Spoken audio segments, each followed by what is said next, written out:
I will be getting into my new schedule system a little bit later on, and today I'll be showcasing it. I've already put up a video last night on doing it, and as part of my Watchdog Cyber Monday stream. But I plan to do another video again today to better showcase and focus on the schedule itself. But in the meantime, let's get down to business, and that is talking about the Artificer in Tashas Cauldron of everything. Now, first things first, folks, because I did do a video a while ago talking about this, however, there was a small error, which was my mic, even though it came up as being the audio being picked up, it wasn't actually being picked up. So what I'm doing right now is I'm using my phone to double check the audio. Let's find out here. There we go. I'm being picked up, so that's the phone immediately. Now, folks, for legal reasons, I'm not going to be showing you any of the content in the book. I will be talking about it, and the only parts that I will be properly reading out aloud will be lore things, because actually no, I'm actually okay with actually reading out some parts of this book, because it has been about a week since it came out, and also some of these book classes are actually reprints of stuff that has already come out, which is one of the reasons why I said Tash's Cauldron of everything was a little disappointing. I didn't get everything that I wanted out of it, and some of the subclasses were just simple reprints from like Ravnica, Eberron, and Theros, which is okay, because it means that those classes could be more effectively used in games like Adventurers League.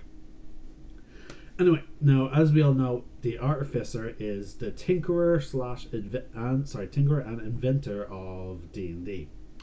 It was first introduced in 5th edition through the UA, and then it was implemented in the Eberron campaign setting. So if people want to play an Artificer, the official version of it, they had to go with Eberron. One of the problems with the Eberron description was it revolved around Eberron, which was it was very robotic, they were a bit more technologically advanced as opposed to some of the other planes that are out there. So some of the flavoring of things were a bit off. So they redid the flavor of the Artificer for generalized campaign settings. So here we go.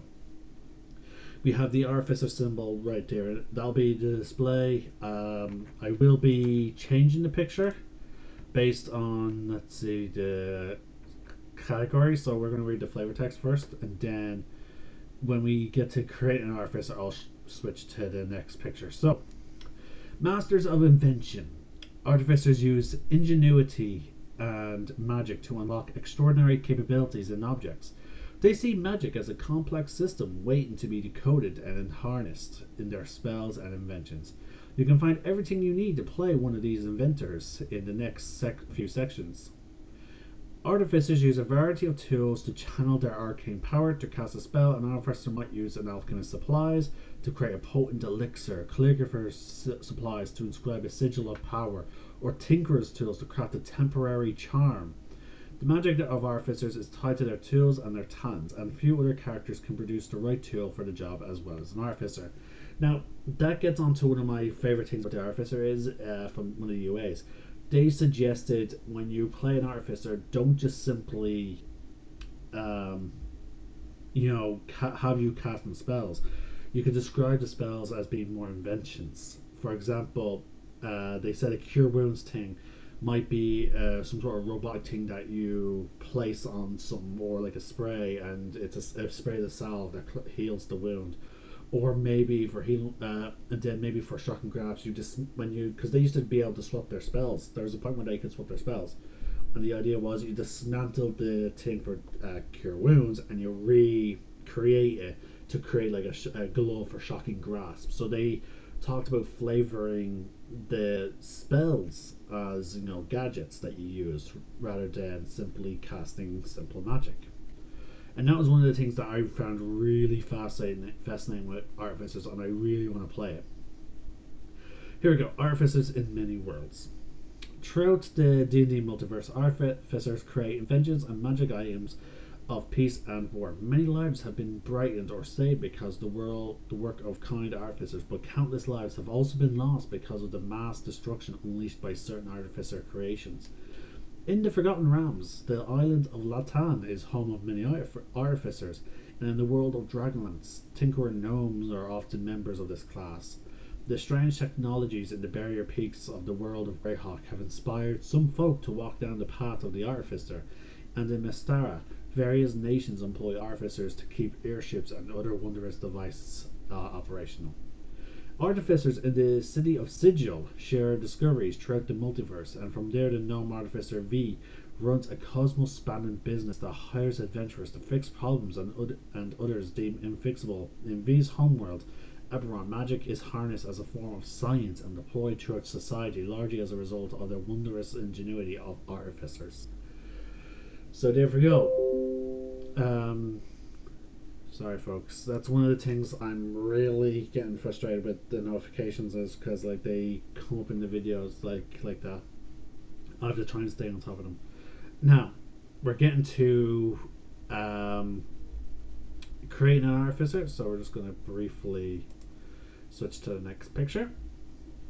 Now I will say before moving on, the artificer we are seeing in this picture, a gnome artificer V and her cockatrice-like eldritch cannon battle foes atop a lightning train.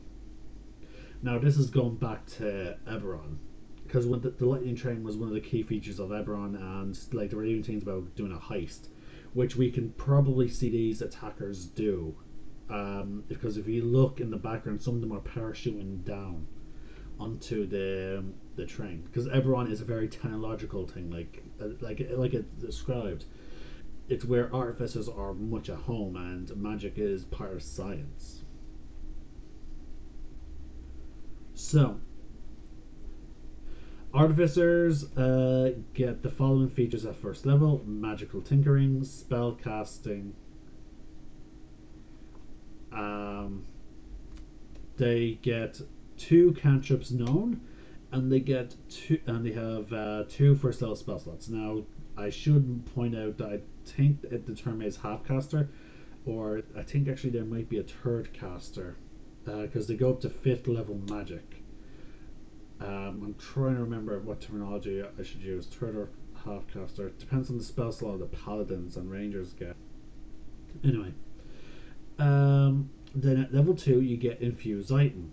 Now the amount of infusions you know is 4, but you also get you can have a maximum of 2 infused items.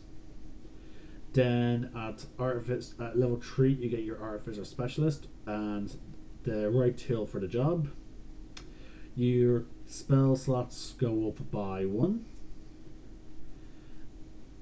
Level 4 you get your ASI, otherwise known as an ability score improvement. Then at level 5 you get your Artificer Specialist feature. Your infusions and infused items does not go up, neither does your cantrips, but your first level spell slots do go up by another 1. So you now have 4 first level spell slots, and you now have 2 second level spell slots. At level 6 you get tool expertise. Your infusions go up. Your infusions known go up by 2, so that's 6. You can have 3 infused items, so about half. You don't get any new improvements other than that. At level 7 you get Flash of Genius, and then you get nothing new except you get your 3rd second level spell slot. Then at level 8 you get your another ASI, no improvements otherwise. At level 9 you get your Artificer Specialist feature. Let's see here, you get 2 3rd level spell slots, no other improvement there. At level 10 you get magic item adept.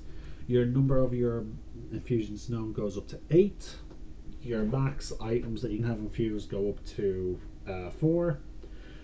You do get a new cantrip, so you have total of 3 cantrips, and then you get your third level spell slot. At level 11, you get spell storing item, and then you. Oh, sorry, that's when you get your third level thing.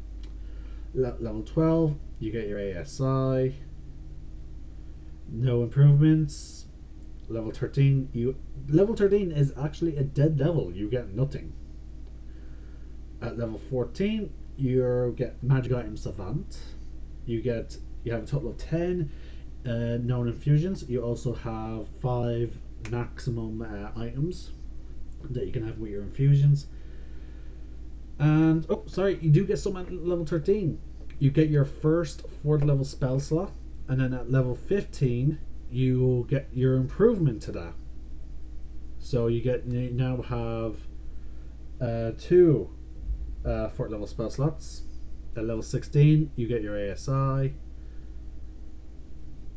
Oh, and I've neglected to say that at level 14, you do, however, get your 4th cantrip.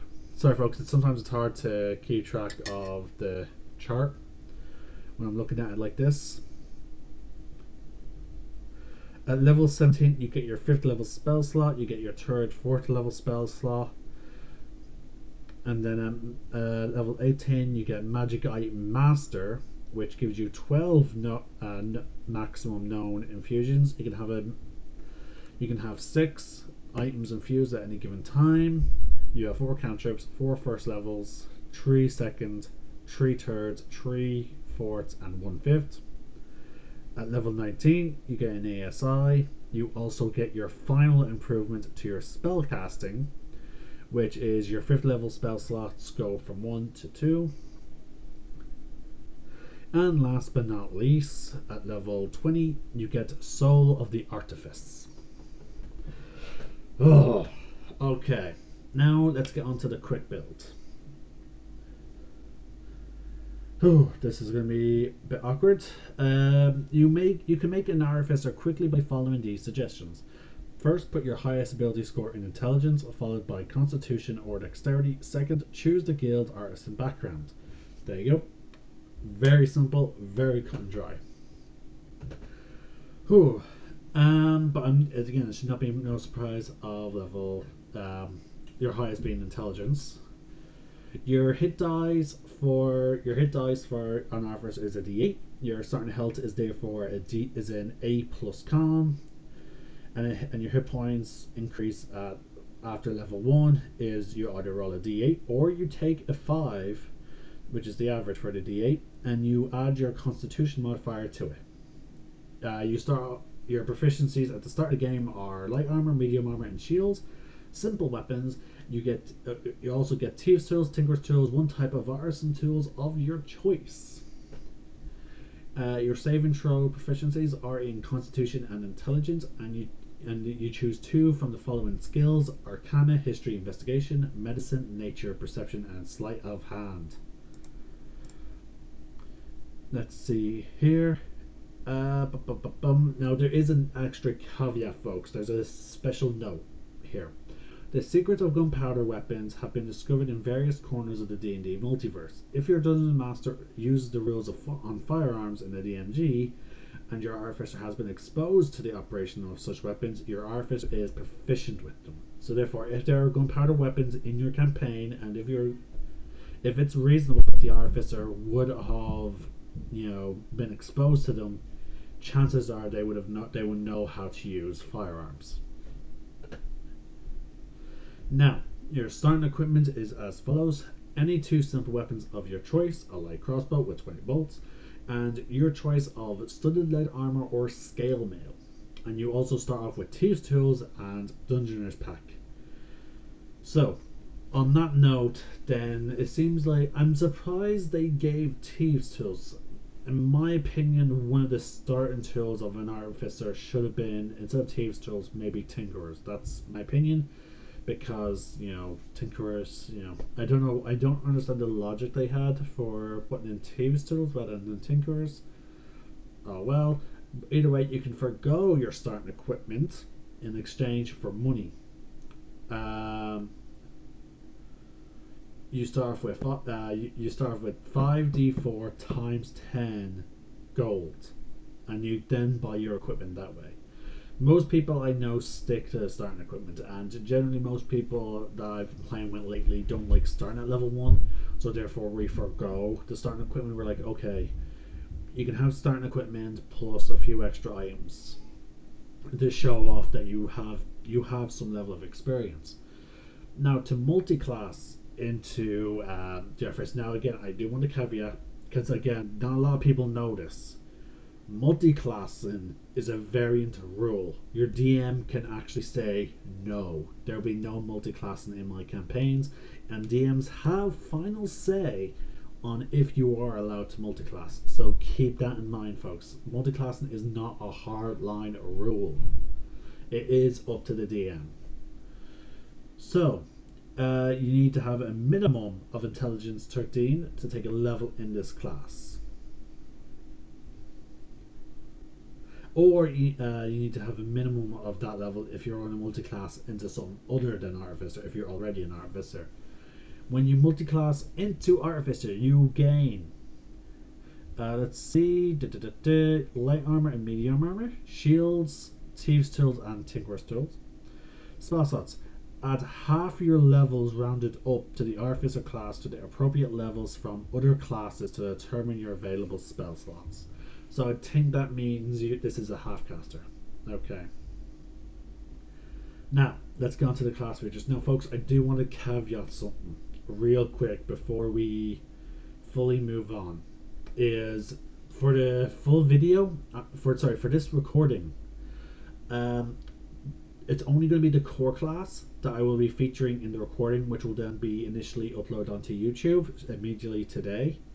And then next week, the stream will go from Twitch to YouTube, and at that point that's when it will be available to everyone. So if you're interested in the subclasses, you will have to either jump to Twitch, or you will have to wait 1 week to get the subclasses. So I just wanted to cover that before we went on. So let's see, what's the next picture? Here we go. We'll is that picture meant for one of the subclasses? No, it's for Infused Irons. So yeah, we'll leave this up. Okay. So, magical tinkering. This is one of your first level features. Obviously, these will be in descending order of when you unlock them. So at level 1, you learned how to invest a spark of magic into mundane magic items. Sorry, mundane objects. Sorry. To use this ability, you must have thieves' tools or an artisan tools in hand. You then touch a tiny non-magical object, and as an action, you give it one of the following properties of your choice. The object sheds bright light in a 5-foot radius and dim light an additional 5 feet. Whenever tapped, it's only one. Whenever you're tapped by a creature, an object emits a recorded message and can be heard from up to 10 feet away. You heard the message when you bestow this property on the object, and the recording can be no more than 6 seconds long.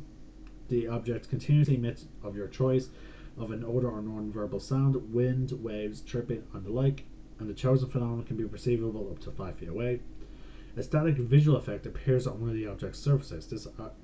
This effect can be a picture up to 25 words of text, lines, and shapes, or a mixture of elements as you like. I have a fun idea of that, just because I've been watching The Mandalorian, of like bounty things, like these enchanted objects that are like this, but they've been cast on the object, like they're a more stronger version.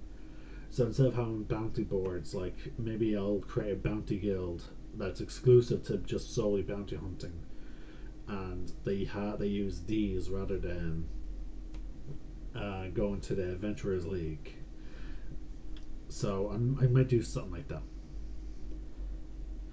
The chosen property lasts indefinitely as an action. You can touch an object and end the property early. You can bestow a magic on multiple objects, touching one object each time you use this feature. Though a single object can only be one property at a time, the maximum number of objects you can affect with this feature at one time is equal to your intelligence modifier minimum of one object. If you try to exceed your maximum, the oldest property immediately ends, and then the new property applies.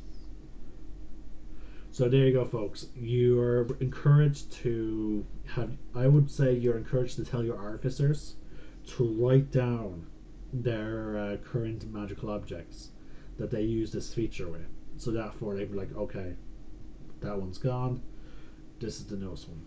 Okay. Now there is a sidebar that does talk about what I just talked about, which is, the spellcasting. As an artificer, you use tools when you cast your spells. When describing your spellcasting, think about how you're using that tool. For example, if you cast Cure Wounds using alchemist supplies, you could be quickly applying a salve. If you cast it using Tinker's tools, you might have a miniature mechanical spider that binds the wounds. The effect of the spell is the same either way. So there you go, folks. Now, oh yeah, this is talking about at level 1 also you get your spell casting feature. Tools required. You produce your artificer spell effects, use the spell casting focus. Okay, yeah, this is just talking about sorry, it's a bit longer than, like, I'm not used to seeing a long section about the spell casting focus. Whereas for you it is tools. Normally, again, folks, it's just a simple rule of you can use your arcane focus to substitute, spellcasting focus to substitute the material components of a spell, as long as the component is not consumed as part of the spell, and as long as it does not have a gold value. So there you go. After you get the Infused Iron feature at second level, you can also use any item bearing one of your infusions as a spell casting focus. So there you go, folks. There's an addition upgrade. So if you infuse a glove to, I don't know, to have the Shocking Grass cantrip constantly, or whatever. I'm not sure on infusions. We will cover the infusions. You can use that as a spell casting focus. You get your cantrips at level 1 as well, and it talks about how every time you gain leveling the Artificer, you can replace one of your cantrips with another one on your spell list. And then you can prepare spells. You can prepare a number of spells after a long rest based on the number of your intelligence modifier plus half your level. So if you're level 2 and your intelligence is modifier is a +4, 5 spells. Yeah, you can have a maximum of 5 spells prepared, and you can change your list after a long rest. One of which, sorry, there's a caveat. Some classes have these caveats, like the monk has a caveat of, as part of their short rest, they need to spend 30 minutes meditating. Here's a caveat.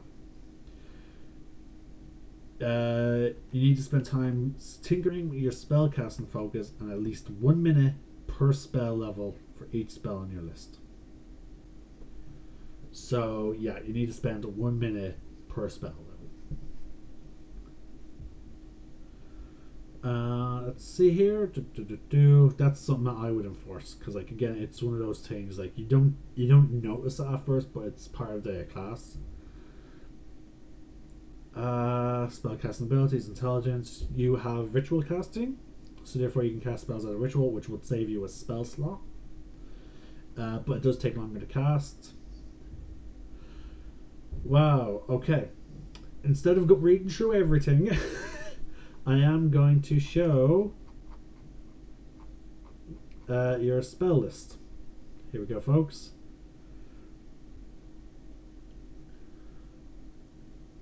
So I'm just going to take about a couple of seconds. Alright, 1, 2, 3, and we're going to go all the way down to second level, or until we can see the last few. So there you go. There's your level spells. Give you time to process that. And then we're back to the top, and we're going back to the previous image. There we go. Sorry, folks. Again, I'm trying to make sure that I'm not breaking any rules or anything. And again, Unfortunately, I can't just simply have a system where you guys can just completely flat out um, ignore, the need of D&D Beyond. No, unfortunately, you still need D&D Beyond because it manages all this stuff. So, let's see here. We're now on to Infusing Items. At level 2, you gain the ability to imbue mundane items with certain magical effects. Infusions known. Whenever you gain a level in this class, you can replace one of your Artificer infusions with and learn a new one. You need to finish a long rest. While to infuse an object, you need to finish a long rest, and you need to touch the non-magical object to imbue with one of your Artificer infusions. Turn it into a magical item. An infusion works only on certain kinds of objects as specified in the infusion's description. If the item requires enchantment, you can attune to it yourself. If in an instance you infuse item, if you decide to attune it to the item later, you must do so doing the normal rules. Your infusion lasts indefinitely, but when you die, the infusion vanishes after a number of days equal to your intelligence modifier. The infusion also vanishes if you replace your knowledge of the infusion. You can infuse more than one object, but there's a maximum as described in the table. If an infusion ends on an item that contains other items like a bag of holding, the contents harmlessly appear in and around the space, where it will bring up the infusions table at the end. The picture is describing a dwarf alchemist with a homunculus servant. At level 3, you get your Artificer Specialist, which will be the Alchemist, Armor, Artillerist, and Battlesmith. At level 3, you also get the right tool for the job. You've learned how to produce exactly the tool you need with Thieves' Tools and Artisan's Tools in hand. You can magically create one set of Artisan's Tools in a non-occupied space from 5 feet of you. This creation requires 1 hour of uninterrupted work, which can coincide with a short or long rest. Though the product of magic tools are non-magical and they vanish when you use this feature again. So therefore, you can use your Thieves' Tools and other artisan tools to create other different tools that you might need. So yeah, we're going to skip the slide description. You get expertise in one. You're proficient over any check you make with. Okay. You get expertise in any tool when you use your proficiency with any tool, which I pretty much guess is any tool. I don't think there's going to be a tool that Artificers won't have by the end of this campaign. Sorry, by the end of this creation. Actually, let me see here. Tools. Thieves' Tools. Okay, so there are some artisan tools which you're not proficient in. So you will have a maximum of 3 tools. But again, that's 3 tools that you will have, expertise in. Flash of Genius. You gain the ability to come up with solutions under pressure when you or another creature you can see within 30 feet of you makes an ability check or a saving throw. You can use your reaction to add your intelligence modifier to the roll. Once you use this feature, you a number of times equal to your intelligence modifier, minimum once. You regain all expend uses when you finish a long rest. Pretty simple, straightforward. Magic item adept. You can attune to now 4 magical items. That is pretty good. And if you craft a magic item, a rarity of common or uncommon, it takes you a quarter of the normal time and it costs you half as much. So yeah, it's just your expertise, like your knowledge of making these items, increasing, so therefore you know how to make them a lot quicker and faster. So level spell storing item. Long story short of it is you can store a spell whenever at the end of a long rest. You can store a spell in an object, and non-magical. Wait, hold on. No, it can be magical. Okay, so it doesn't have to. It doesn't say non. All right, hold on, folks. We might have to take a brief break.